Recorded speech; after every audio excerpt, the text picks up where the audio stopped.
Welcome back, everybody. Welcome back to the Canyon. Welcome back to what's going on here. This is what happens. The package comes. The postman delivers the package. I open the package, and then I just run amok. So what we've got here is, where'd the book go? We've got the G-Made GS02F Buffalo. Not new, but new to us. And it does not seem like it has a whole lot of use in it. So, I treat every used car like I would treat any used car, whether I'm turning it like this or turning it like this. We pretty much take it apart. When I get something that that is built, this was an assembled kit, and it is now an assembled kit for the most part. We start fresh. It's a kit in reverse. I'm taking it apart so that I can put it back together. In case it's unclear, this has now immediately turned into, it came from the workbench, Volume 12. Episode 1 of Volume 12, we're gonna get this Buffalo, Buffalo! We're gonna get this Buffalo going. Where to begin? Took it out of the box that it was delivered in, which had some leaky shocks in it, so pretty much everything was covered in shock oil. And I just go to cleaning. And as the cleaning is going on, I'm taking it further and further apart. That's when you get to the things like, there are some real specific G-Made peculiarities. The drive shaft, you get your center drive shaft coming out of the axle. It's retained on the inside with an E-clip through the third member. So that's a thing. That's an interesting approach. All of the links are very much aluminum. I don't like them at all. I think I might be okay with the uppers. We might do something with the uppers. This is going to turn into a thing. All right, I need to get comfortable here so I can start talking about where problems have arisen. Here you've got the G-Made axle. I was very curious about the, so when it's mounted, there's the angle. So it like aims up. It's interesting. It is also where, so this is fully assembled. I pull the axles off, I get the links off, and I'm doing the, the little twirl like this, and this guy would go kirk, and I'd go kirk, and I could get about 90 degrees of rotation in either direction. It would just stop. And that is due to this. There you go. So these two teeth right here were just chattering around in there. Now, when it has the third member in place, it is, but right there it is. I can feel, now I feel like if put under load, that's not going to end well. So as you can see right over there, we have the contingency axles, the AR-44s that I had re-geared and assembled, not knowing for what.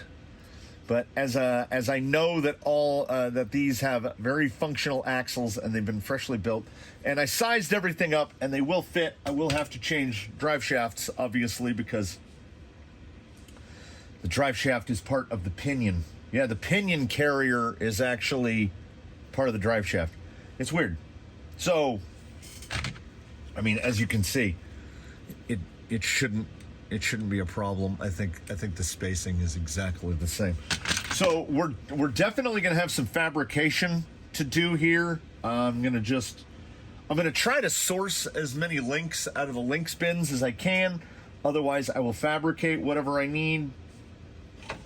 We are going to try to stay as much in the spirit of it as possible. The body came fully painted. I just finished it out. I mounted the light buckets. I put the windshield wipers in. I put the rear light buckets in. There's some stuff still missing. Like, I'm not sure what goes there. It has a big roof rack. I don't think the big roof rack is going to go on. Has a pretty interesting mounting method. Those go all the way in through. I hadn't intended to go this far. So these go all the way in like that. And then the front pins drop into these little, I'm being really elegant here. So it's pretty neat how it goes together. I had no intention of ripping it apart to this degree, and then it just happened. So here we are. It came with some accoutrement. It's got a Legacy Fusion 1800. That will definitely be staying. It came with a cross RC servo, was in place for the 2-speed. I'll talk about the 2-speed here in a minute. And it had a 20 kg Amazon in the steering position. We will be replacing that cross with this, and we will be putting a good old freshly purchased Amazon 35 kg in the steering position. Now, I mentioned that gear's messed up and we have contingency axles. That is because this is a G-made, and this is this right here is G. I could be getting it wrong. G60068. I looked it up. I found one domestic supplier of that particular part. Went to their eBay store, attempted to add it to the cart. It is out of stock, so I can't get that gear.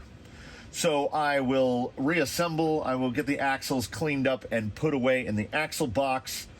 In the event that I can indeed obtain one of those in the future, we can either put those axles back on here, we can put the axles somewhere else. But as it stands right now, I think I might be able to get one of those gears in about 3 weeks. And it'll still be cast. So that kind of segues into the current state of the 2-speed, which is it wouldn't rotate either. And I had already pulled this apart, so then I was like, oh no. But no, there was a fleck of plastic of unknown, I mean, as you can see, it's very clean inside there. There was a fleck of plastic of unknown origin inside the 2-speed case, and it had dropped in between 2 gears and was basically just stopping it from moving.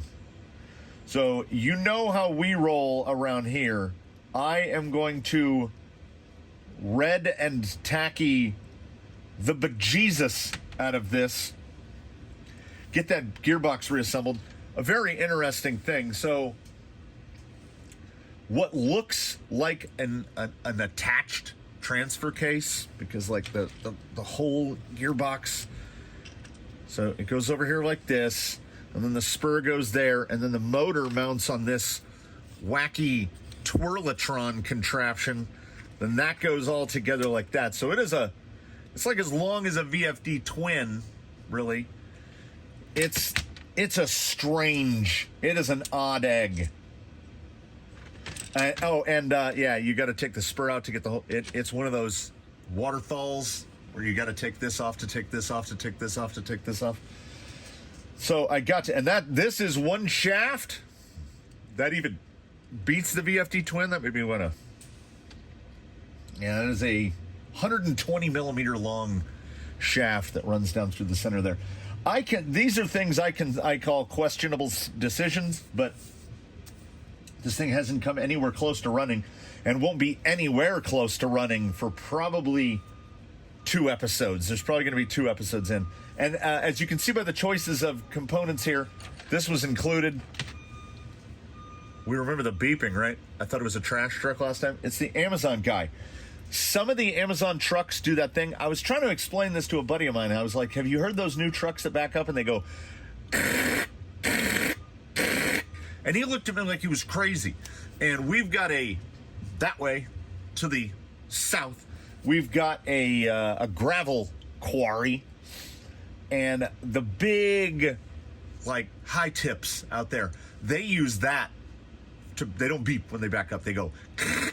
I can hear those things from like 2 miles away. So I guess the white noise generator thing, I guess it works. Back to this. I have cleaned up the shocks. The shocks feel good. They genuinely feel pretty good. Damping rate feels pretty good. They are 100 millimeter, and they are currently fitted with Element stock springs, blues and grays, because the included springs are these little tricksy dual rate things going on here. They are stiff. Has to be in the 3 to 4 pound range. And when I picked this thing up out of the box, like particularly this, there's 2 pieces of metal and metal, and everything is plastic. It is really light. There's nothing individually heavy about this vehicle. I'm also genuinely thinking about just fabricating some metal standoffs that go across. I don't think this arch actually has to clear over the motor at all. I think they can just be straight and they'll still clear the motor. We're going to see, we're going to find out, because we're going to fabricate some little bits and bobs for this. As we go through the building process, we are going to make every effort to replace as many fasteners as is humanly possible with stainless steel. That's in the 3 mil, the 2 mil, the 2.5. Everything is going to go stainless steel, because this guy is going to be our all-weather friend. He doesn't seem excessively complicated. He's got a nice sealed receiver box. Radio has not been decided. We are going to custom fabricate him some wheel hexes, because I'm thinking these guys will look pretty good. Yeah, we're gonna go with those. So we'll buried in some wheels up here. My other thought was, and this is a possibility too, is not this tire, but that wheel. Oh, I don't know. Is that a yeah? It might. I don't know. It might be those. We're not going to get to that anywhere soon to during this installment. So if let me know in the comments which you prefer. Do you like the alloys, or do you like the old-timey steelies? Now for tire, we do indeed have something a little bit exciting. These are the OE tire for the rig. They were pretty crusted up, but as you can see, I don't think they've ever touched the ground, and they've been washed, simple greened and cleaned G-Made MT 1904s, which have been requested in the comments for testing many times, and now we're going to get to do that. I think what needs to be done before anything else is done. Oh, yeah, I needed to mention. I can't feel my hands when it's this cold. I will grab some of these.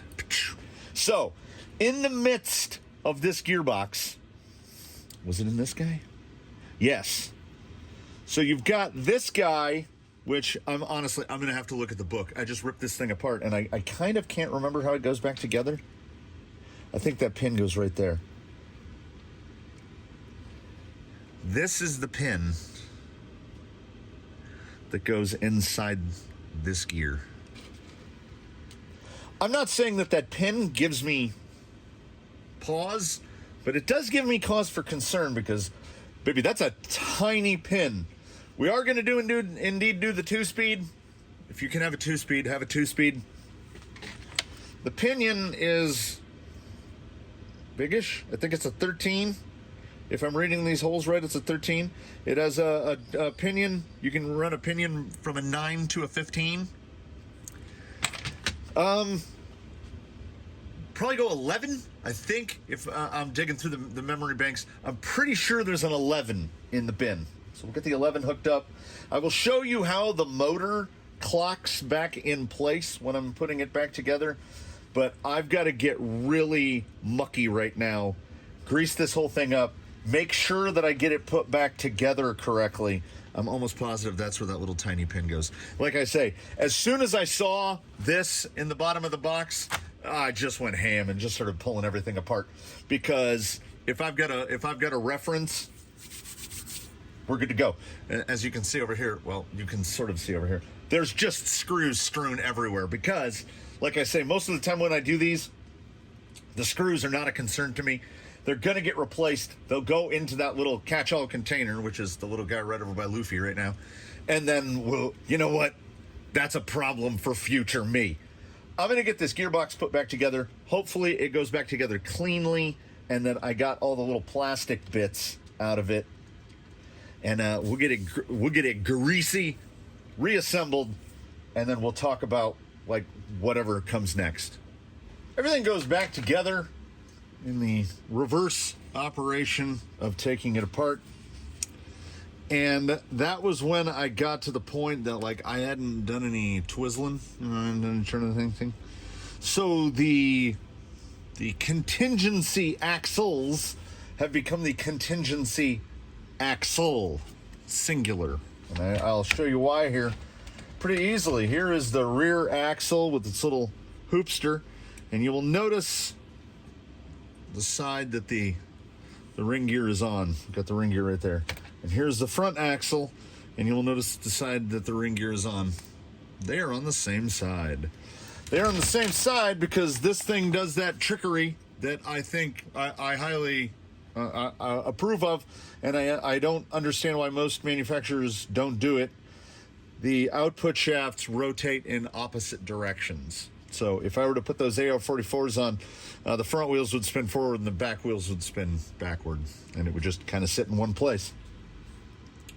I don't know why more manufacturers don't do it. I also don't know why more manufacturers don't just make non-handed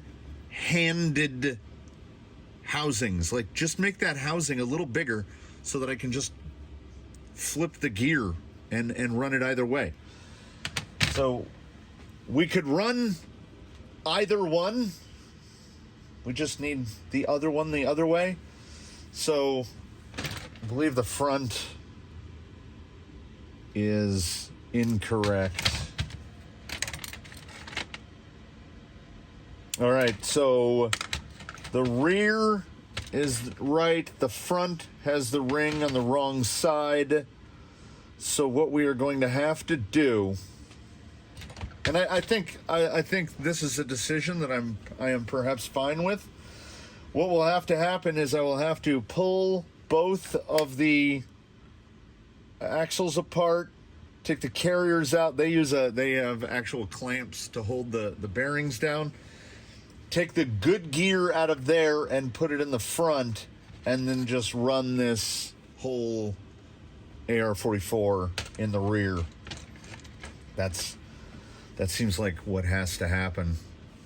And they look to be, I mean, I think they actually call these, the axles or something with a 44 in its name, GA44Rs. So we'll just have it hybridized out a little, because that is the only combo that I can think of that's going to get this thing running. I will search around on the internets in an attempt to find a replacement of that ring gear or a replacement for the axle. But like I said, the support domestically is next to nothing. So I will get those axles sorted out so that we can start sorting out the links. Like I say, I'm fine with aluminum uppers. I don't like aluminum lowers. So what it's, and when I say probably, I mean what it's absolutely going to be is I'm going to disassemble these.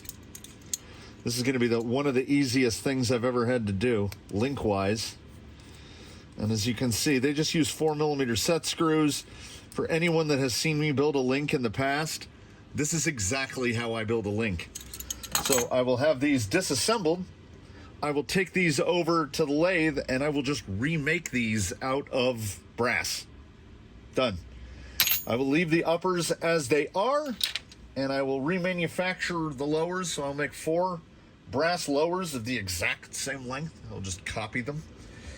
And then we should be able to get axles under this thing, and then we will see, is it required to stay with the G-made 100 millis, or will we be switching over to some Element 90s, which I just freshly built, and they are in excellent condition, even with Vanquish incision lowers, so clamping cups. And I'm a big fan of a clamping shock cup. I'll be fine if these are the shocks that I have to run, but 100 millimeters seems long. We'll see. I'll probably want it to sit a little bit lower. I did indeed install the 11 tooth pinion. Here is the 13 that came out. Yeah, I did not anticipate the anti-torque twist witch doctory back there. And apparently this fella has factory underdrive. I think it's 14%. Instead of guessing, there we go. Yeah, overdrive percentage, 14.29. So with an 11 tooth, we're looking at 4786th front, 2267 in the rear, 54.7 in low. So yeah, there's that 15%. That's a good split. It's about double between low gear and high gear. I think I'm fine with that. I could potentially even go down to a 9, I think. And it is definitely overdrive, because if you have the no overdrive, you go up to 66%.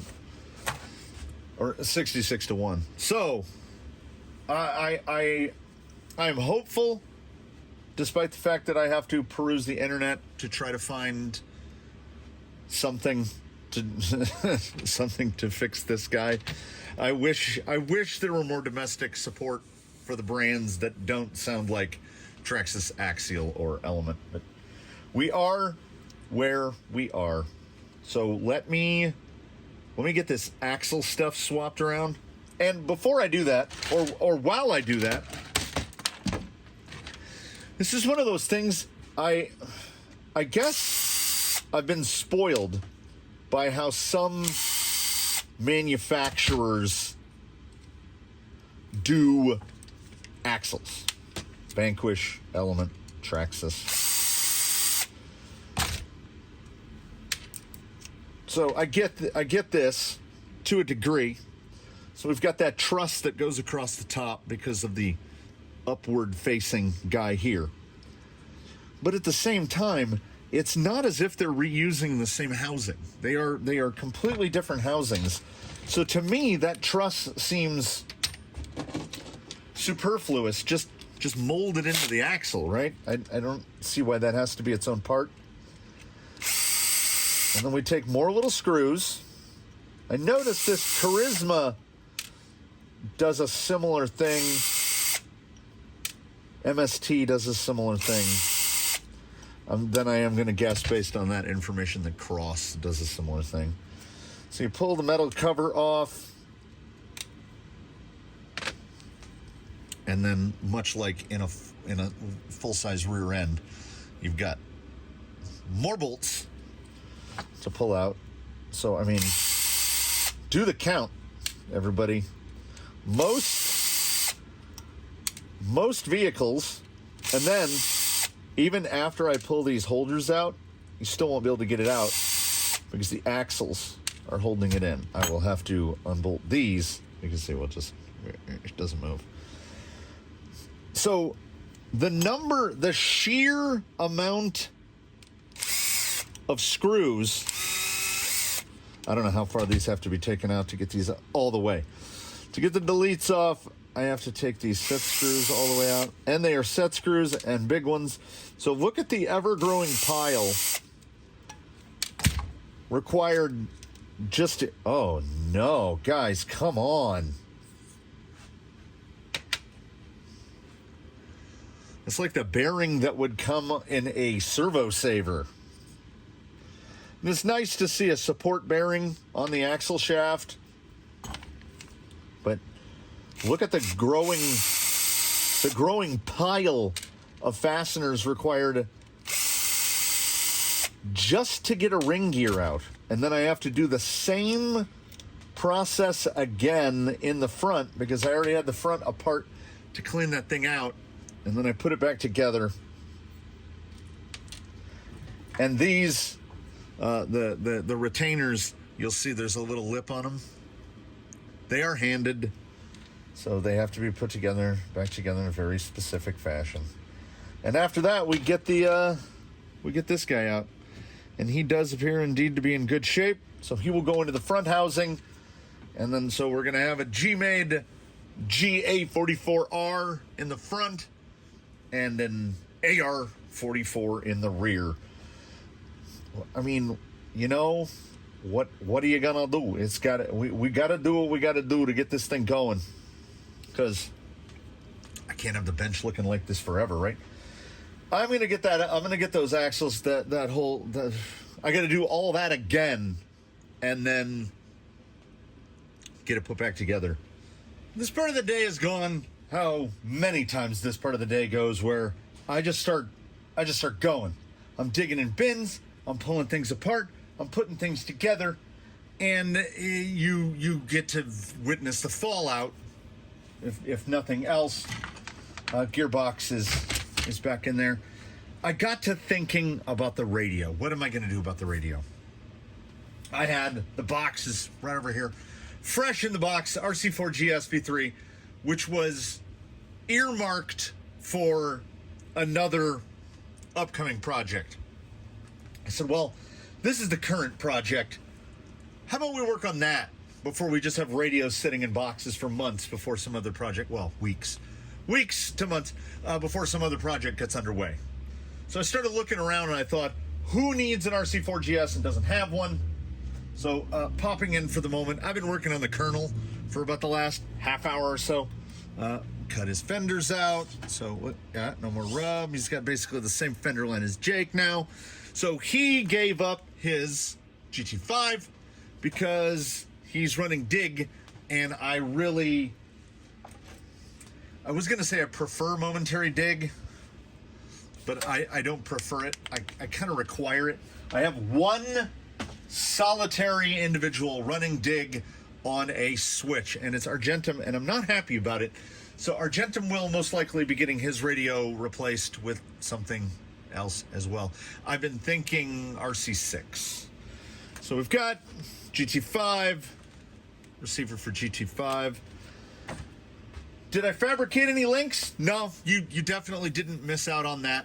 I started pulling wheels apart. Here's the pile of wheels that have been disassembled. And then it occurred to me, as I was pulling them apart, it occurred to me, choosing between, where is he? Where'd he go? Choosing between this and this is not purely a matter of cosmetics. This is like a standard offset. This is a deep offset. It's really going to come down to how do the axles and the wheels sit together with the tires on them. I've got the inners pulled. I've got the hair buns. Those are ready. I also, while putting things together and swapping things around, put that ring gear in the rear axle and said to myself, you know what? Let's just do it. Let's run it, and if it blows up, it blows up. So there's the axle, and oddly, okay, let me see. No, it's right there. Is 2 teeth missing on a ring gear going to be catastrophic? I don't know if it'll trend so far as catastrophic. I don't think it's going to be good, but I think we'll most likely survive. Lower links, rear, they're either Capra or 10.3. They're one of the two. And they were very close. How close? I don't know. I can't find my caliper. So this is supposed to be 100 millimeters between from rod end to rod end. Hold on. Bear with me. I'm trying to do this one-handed. Okay. I say that'll do. And as I was literally pulling brass rod out to start turning it, I thought, well, if we run this axle and it doesn't blow up, and it doesn't blow up for long enough for us to get a replacement ring gear, great. If not, and we do indeed have to put this axle in there, the mount point, if we line it up, is about that much closer. So the link lengths, the rear link lengths may indeed change. I'm hoping that they don't. I would love to just run these axles. I also got about midway into putting stainless screws in. and then that came to a halt because I was like, stuff's going to have to be pulled apart, stuff's going to have to be put in. I kind of just want to, at least for this, I want to get this powered up, which is why I went through the work of extricating that other radio. I got the servo installed. I cannot install the other one until it's centered because I think it will be much easier to get the servo saver on it while it's out and then bolt it into place. Did I mention that I moved the receiver box to right there? If I didn't, I did because, like, no one was going to reach except the 2-speed servo. So I figured probably a better idea to just move it. I don't want to have to install 2 extensions. Like I say, if we can get a little bit of waterproofing on this fella, that'll be great. I'm not going to sweat the drive shafts too much. Oh yeah, I mentioned, I'm sure I mentioned, the oddity of the drive shaft is also the pinion carrier. It makes getting the drive shafts on really honestly kind of annoying. Easier to do uppers, yes? Yes. Yes. Also, you may notice, is that about right? Yeah, that's good. You may notice metal pivot balls. I had to do some digging and some scraping to source enough metal pivot balls to replace them all. But these plastic ones were even more plasticky than what I'm used to encountering. Like what they're giving us now on Element and claiming as an upgrade. And come on, guys. I love Delrin as much as the next guy, but pivot balls kind of need to be metal because pretty much every single one of these is smashed in some way. There's one. Let's take another one. Just smashed. So, also, okay, yeah, the truss that holds those for the axle end mount rear upper links, that truss is 7.5 millimeter spacing, and pretty much every other one on here is a 7 millimeter. So I had all of the bits pressed in and was like, why is this flopping around so much? Again, G-Made has made some, shall we say, choices? I don't know if they're the choices I would have made. That's so tight.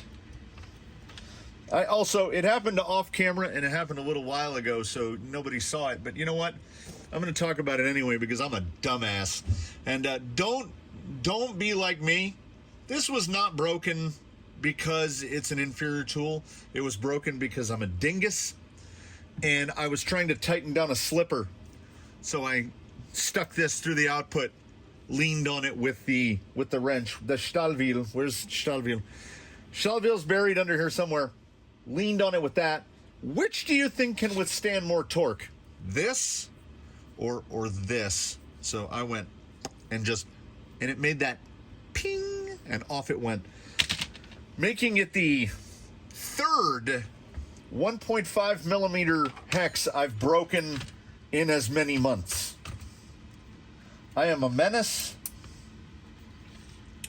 This also makes it difficult to line up to get the drive shafts in phase because there's no mark.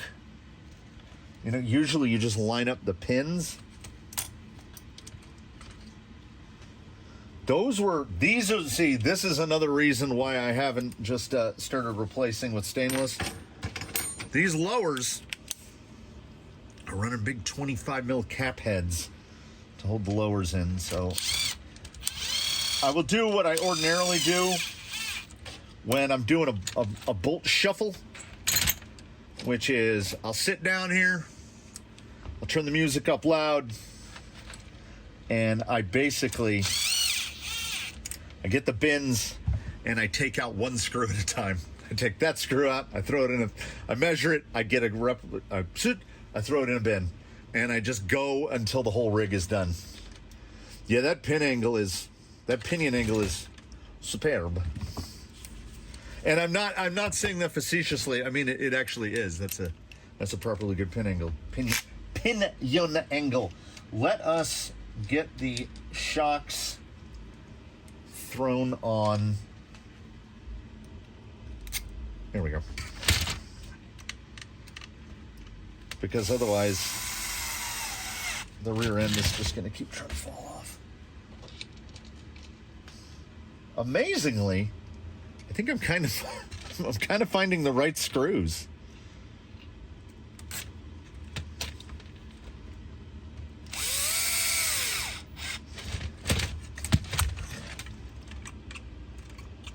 Yeah, I mean, I think, see, like, the amount, where can I position it? There we go. That amount of spacing between the truss and the top of the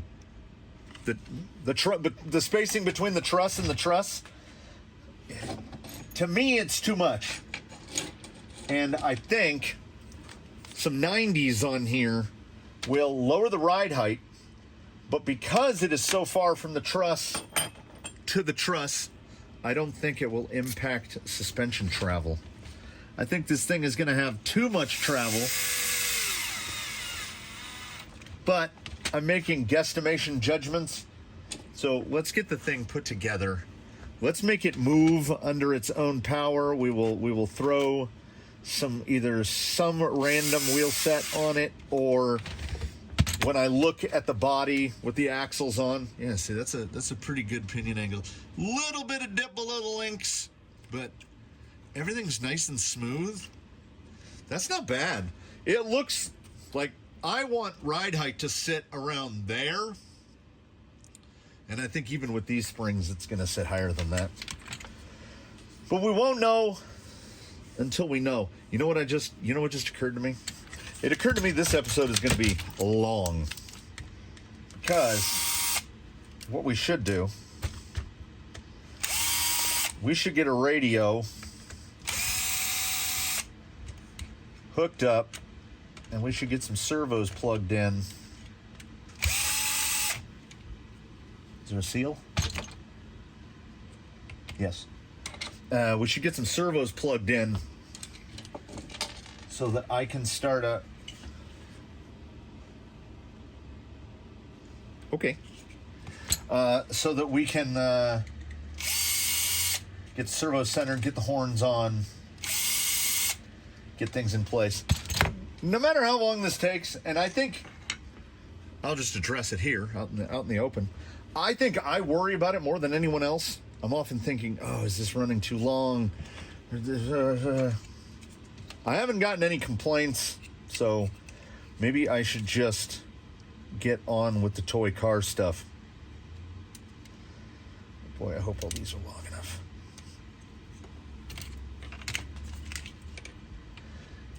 I figure what I can do is, if it gets to moments where I'm just toiling away and not talking, we can just,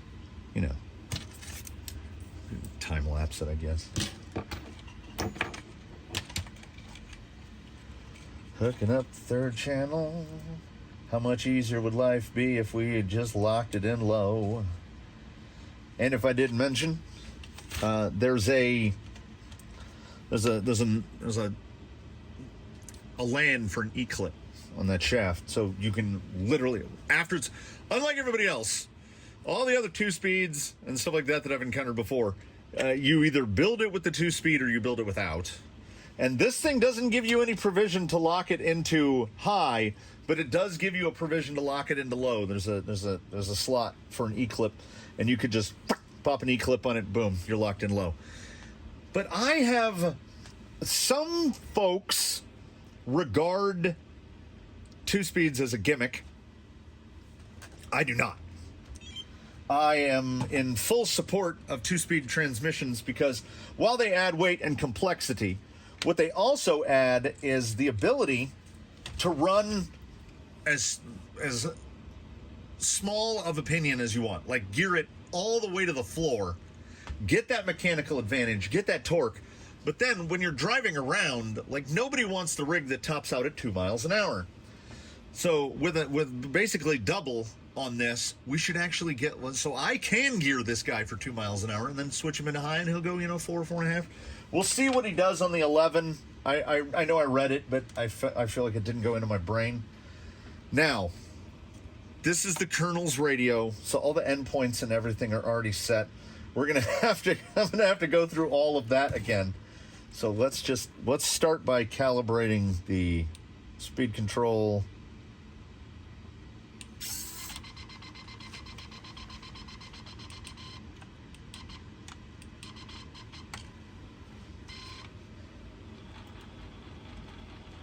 Hey, look at that. We don't even have to reverse.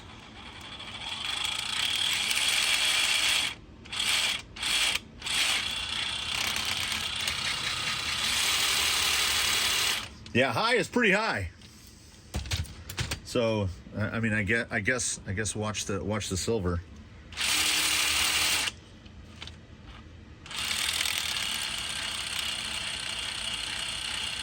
Yeah, that endpoint setting is going to be fairly critical. When it's all the way in, no problems at all there.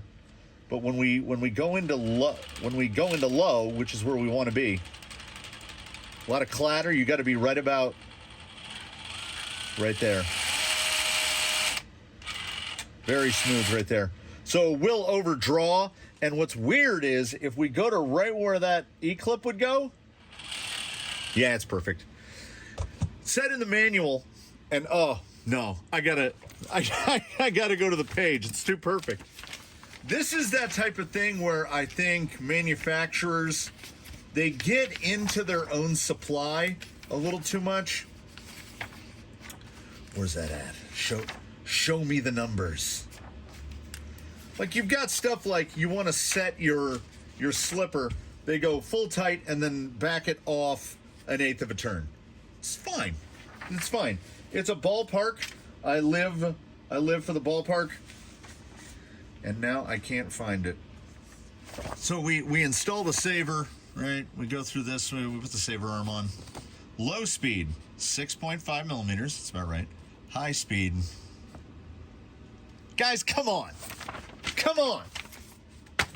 1/10 of a millimeter. It needs to be 1/10 of a millimeter. Do you think you could actually measure that out to 1/10 of a millimeter? No. What I did is I just tightened the rod end down until when it was all the way in, it doesn't make any noise. If you over tighten it and if you under tighten it and it can go in too far, you'll get the claggity, claggity, claggity. So, channel 3. Yeah, this is all gonna have to be. I'm gonna take a minute. I need to reset. There's gonna be a lot of this. I need to reset all the endpoints on everything. I should have just cleared the model, but you know what? Well, hindsight, right? I feel like I've gotten somewhere. Got everything hooked up, and I would say, oh, that's way out of adjustment. I would say, if you are going to set one of these up, if you've never set one up, I'll just say right now, from the jump, I'm trying to find a turnbuckle tool. Yeah, just put the O-ring, the E-clip on the 2-speed. So that would need to be significantly shorter. I don't know if I can get this. No. I can't get this link short enough to act as a drag link. Oh, yeah. I copied the existing link. I copied the existing position. It is too long by 7 or 8 millimeters. It is wildly too long. And while I am using a different horn, I'm using a horn that puts it in the exact same spot that it was before. That is, if we get that straight right there, it's that much too long. That's a lot. So getting it lined up, I just trimmed it out. You'll notice a ton, less than a ton.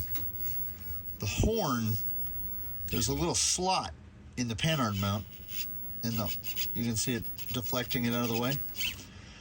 This horn needs to be, so I need to put like 1.5 millimeter spacers to space the servo up. This is something I had not anticipated. Even now, the spring rates seem far too high.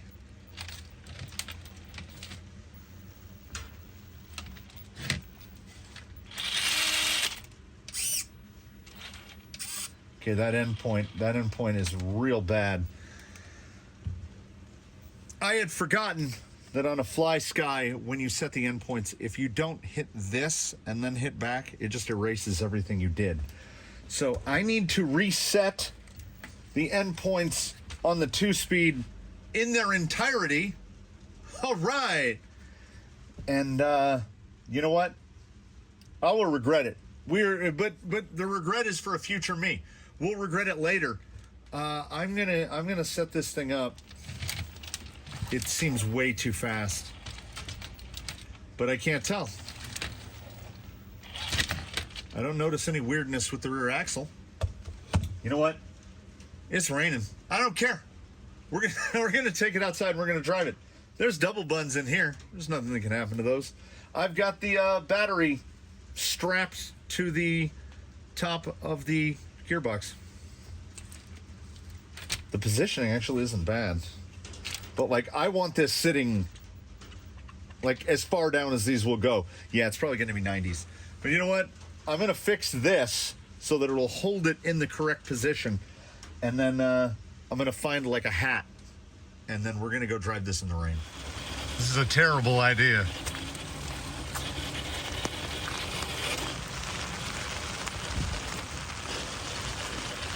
Oh, please don't let that be a battery and cut off.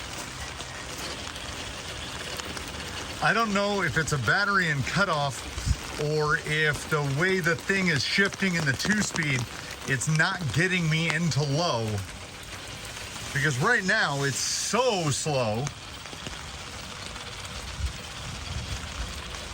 We're gonna get an umbrella under the umbrella here. I need to, When I say I'm bringing you along with me, I am bringing you along with me. I'm not even gonna bother to get a thing to sit down. We're just gonna, all right. And the battery should be like half full. If this is low, this is a very usable low.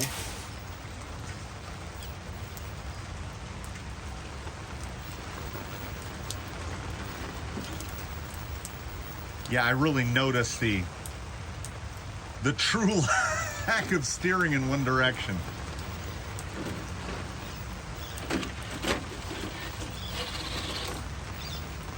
Oh, it is cut off. Oh, yeah. I'm killing myself here. On the one hand, that is a very fiddly body mounting system, even more so than what's on like a 10.3. On the other hand, the body does look super great. No holes or anything. So I think we'll just suffer with it. I love how quiet it is. It's too fast, even on an 11 though. It's very fast. The goal is not to roll it over.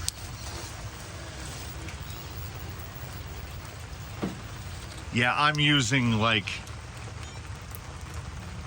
I thought there was a screen I could see. I'm thinking RC4. It's a silent little thing. And you know what? Once again, I kind of like the blue and orange. What is it with me, blue and orange? Well, they are on the color wheel, right?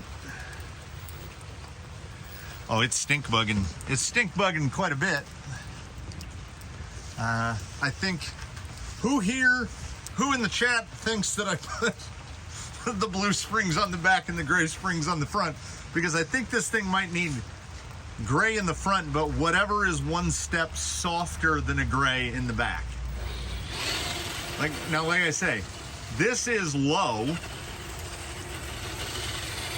And honestly, that's about how fast I want it to be in high.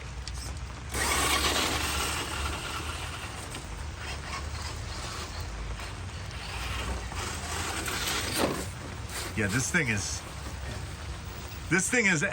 as we say in the industry, dummy fast. So I will for sure try to see if I have a 9. So for next time around, got to get that steering sorted out for sure. Gear down as far as I can go.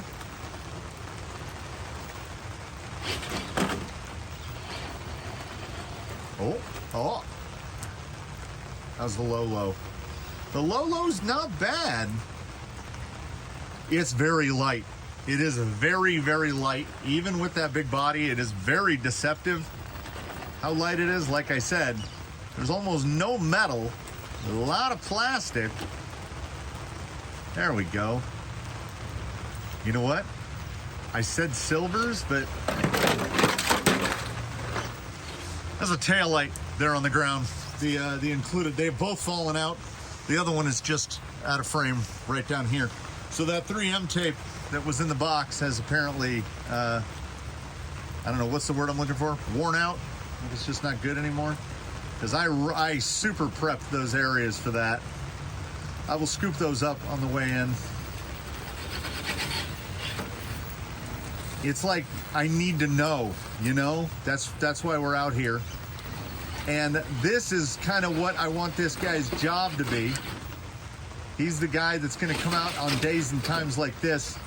So I don't know how much will be documented of his transition to full-blooded rain truck as we, you know, replace all the fasteners. There's the little stuff.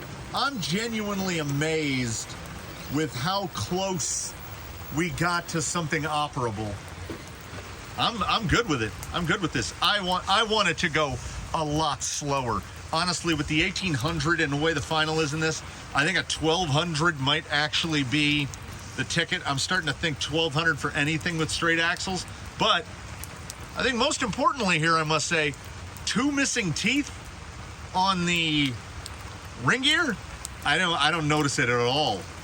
I just noticed that the 2-speed is clanky, like the clankiest 2-speed I have encountered. It's got a good amount of forward drive. Brake is not too bad. I didn't get into the 1800 settings. I don't know what any of the settings are at. I think he's got a chance to be a guy. And people love the comments. You got to throw your hat in the ring.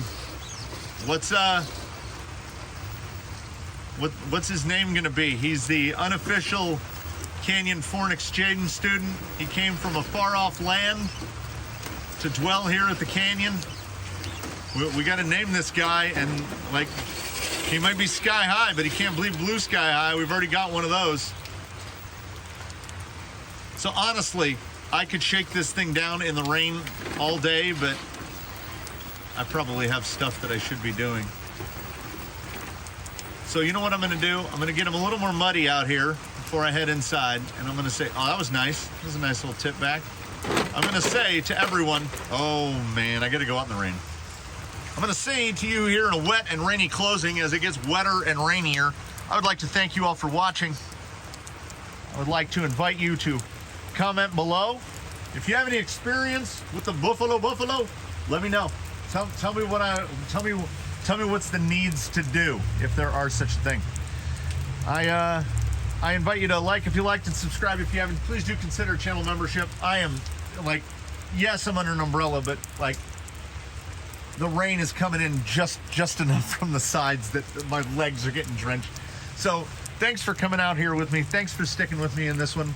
New resident to the canyon. There he is over there. Number 23. We got to name him. We got to get him tuned up. We got to get him ready to go. You know what? I think he's going to be pretty fun. I think he looks pretty cool.